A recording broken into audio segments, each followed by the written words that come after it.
Ẹ kú dédé àsìkò yìí, èyí làwọn ìròyìn tó jẹyọ nínú ìwé ìròyìn The Matrix tó jáde lónìí ọjọ́ Ẹtì Friday ọjọ́ keje oṣù kẹta ọdún 2025. Ẹniọlá Sálíù lórúkọ mi.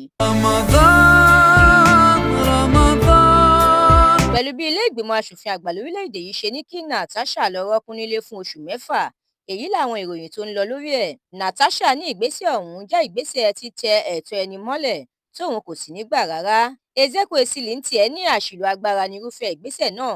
Amòfin kan sọ̀rọ̀, ó ní ilé ìgbìmọ̀ asòfin kọ etí dídi sí àṣẹ ilé-ẹjọ́.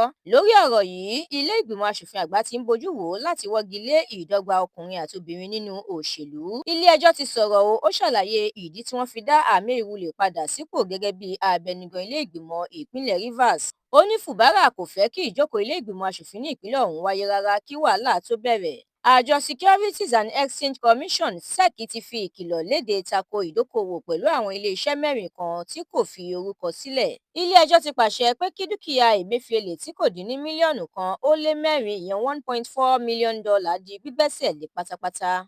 Àjọ EFCC fi ọ̀rọ̀ wá mínísítà fún ìgbáyégbádùn àwọn obìnrin ìyẹn Uju Kennedy lẹ́nu wò lórí ẹ̀sùn owó kan tí kò dín ní mílíọ̀nù $138 tó kó jẹ. Àjọ NAFDAC ti ṣí ọjà oògùn òyìnbó ti ìlú Onitsha padà lẹ́yìn oṣù kan tó ti wà ní títìpa.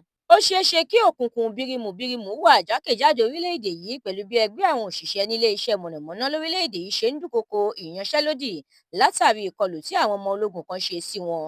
Ìròyìn eré ìdárayá. Ẹgbẹ́ agbábọ́ọ̀lù Tottenham fìdí rẹmi sọ́wọ́ ẹgbẹ́ agbábọ́ọ̀lù AZ nígbà tí Man U àti Real Sociedad gbá ọ̀mì nínú ìdíje Europa League.